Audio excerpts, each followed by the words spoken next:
Hindi cinema के कई stars ऐसे रहे जिनकी लव स्टोरी काफी रोमांचित करने वाली रही। उनमें से जितेंद्र और शोभा कपूर की लव स्टोरी पर हम पहले वीडियो बना चुके हैं, जिसे आप लोगों ने बहुत प्यार दिया। इसी से प्रेरित होकर हम आपके लिए लाए हैं हिंदी सिनेमा के पहले सुपरस्टार राजेश खन्ना और डिम्पल कापड़िया की लव स्टोरी और रियल लाइफ के बारे में विशेष जानकारी। जानना चाहते हैं काका की लव स्टोरी के बारे में तो वीडियो को अंत तक देखते रहें। इस वीडियो में दी गई सभी जानकारी इंटरनेट आधारित जानकारी है, जिसका 100% सही होने का हम दावा नहीं करते हैं। राजेश खन्ना बॉलीवुड का एक ऐसा नाम है जिन्होंने 70 और 80 के दशक में सिल्वर स्क्रीन पर एक राजा की तरह राज किया और फिल्म इंडस्ट्री को पहला सुपरस्टार होने का गौरव प्रदान किया। भारत के पहले सुपरस्टार होने के कारण इनकी पर्सनल लाइफ भी हमेशा लाइमलाइट में रही। आज इस वीडियो में आपको बताने जा रहे हैं राजेश खन्ना और डिम्पल कापड़िया की लव स्टोरी के बारे में। डिम्पल कापड़िया से शादी होने से पहले राजेश खन्ना एक मॉडल और फैशन डिजाइनर अंजू महेंद्र को डेट कर रहे थे और 7 साल तक दोनों लिव इन रिलेशनशिप में रहे, लेकिन आपसी वैचारिक मतभेदों के चलते दोनों का रिश्ता और लंबा नहीं चल सका और दोनों एक दूसरे से अलग हो गए।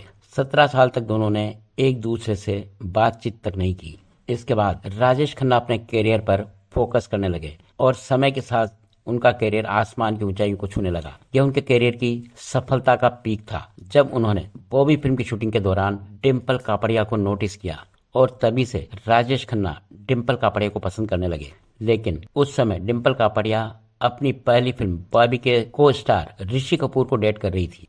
लेकिन कुछ समय बाद डिम्पल और ऋषि कपूर का ब्रेकअप हो गया। जब राजेश खन्ना को डिम्पल कापड़िया और ऋषि कपूर के ब्रेकअप के बारे में पता चला तो उन्होंने बिल्कुल समय बर्बाद नहीं किया और यह जानते हुए कि डिम्पल उनसे उम्र में काफी छोटी है, उन्होंने तुरंत ही डिम्पल कापड़िया को शादी के लिए प्रपोज कर दिया।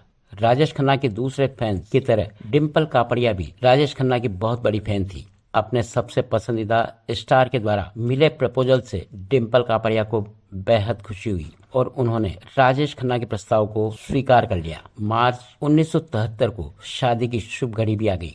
शादी का वेन्यू हरिजन होटल रखा गया, जो कि जुहू मुंबई में स्थित है। संपूर्ण फिल्म इंडस्ट्री को शादी में आमंत्रित किया गया था। प्रत्येक मीडिया हाउस के द्वारा राजेश खन्ना और डिम्पल कापड़िया की शादी को कवर किया गया। आखिर ये फिल्म इंडस्ट्री के सबसे बेहतरीन अभिनेता की शादी थी। शादी काफी ग्रैंड तरीके से हुई, लेकिन एक बात थी जो लोगों को आश्चर्यचकित कर रही थी, वो ये कि शादी के वक्त डिम्पल कापड़िया की उम्र मात्र 16 वर्ष थी और राजेश खन्ना उनसे 15 साल बड़े थे। इतने बड़े सुपरस्टार से शादी होने के बारे में जब डिम्पल कापड़िया से रिपोर्टर्स ने पूछा तो उन्होंने कहा कि राजेश खन्ना से शादी करना उनकी जिंदगी की सबसे बड़ी सफलता है और उन्हें नहीं लगता कि उनके पूरे जीवन में उन्हें इससे बड़ी सफलता मिल सकती थी। उन्होंने ये भी कहा कि मैं खुद राजेश खन्ना जी की बहुत बड़ी फैन हूँ और आज उनसे शादी करना मेरे लिए एक सपने के सच होने जैसा है।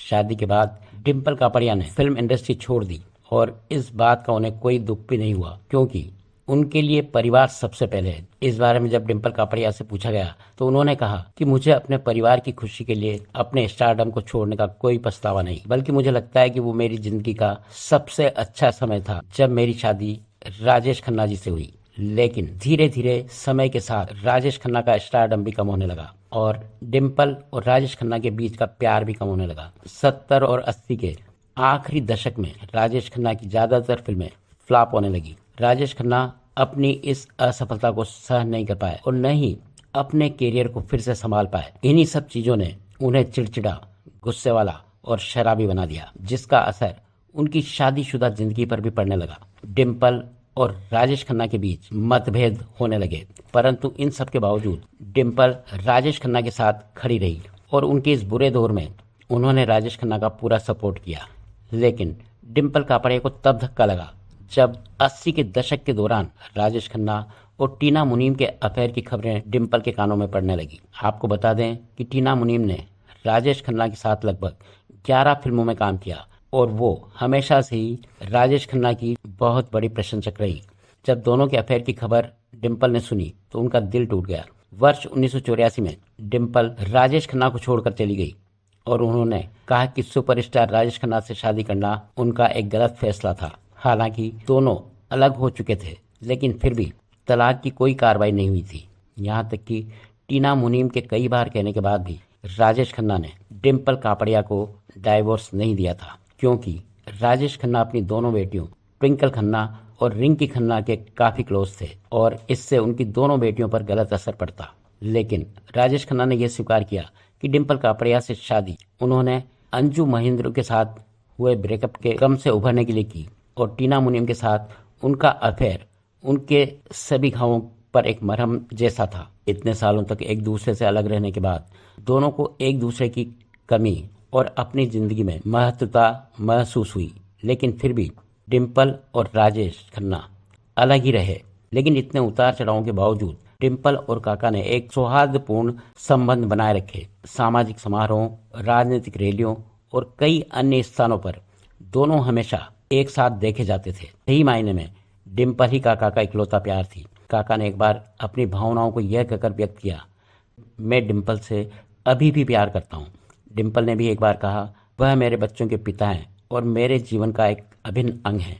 मेरे लिए वह कभी भी महत्वहीन नहीं हो सकते और उनके लिए आज भी मेरे दिल में एक विशेष जगह है। राजेश खन्ना के आखिरी दिनों में डिम्पल हमेशा उनके साथ रही। सुपरस्टार राजेश खन्ना का 18 जुलाई 2012 को मुंबई में उनके बंगले आशीर्वाद में निधन हो गया। राजेश खन्ना की मृत्यु के बाद अभिनेत्री डिम्पल कापड़िया बेसुध और बेजान हो गई थी। राजेश खन्ना और डिम्पल की एक खास बात और, एक ही इंडस्ट्री में होने के बावजूद दोनों ने एक भी फिल्म एक साथ नहीं की। यदि हमारी ये वीडियो पसंद आई हो तो इसे लाइक करें, शेयर करें। यदि अब तक आपने हमारे चैनल को सब्सक्राइब नहीं किया है तो बेल आइकन को प्रेस कर ऑल पर क्लिक करें ताकि हमारी आने वाली वीडियोस की नोटिफिकेशन आप तक पहुंच सके।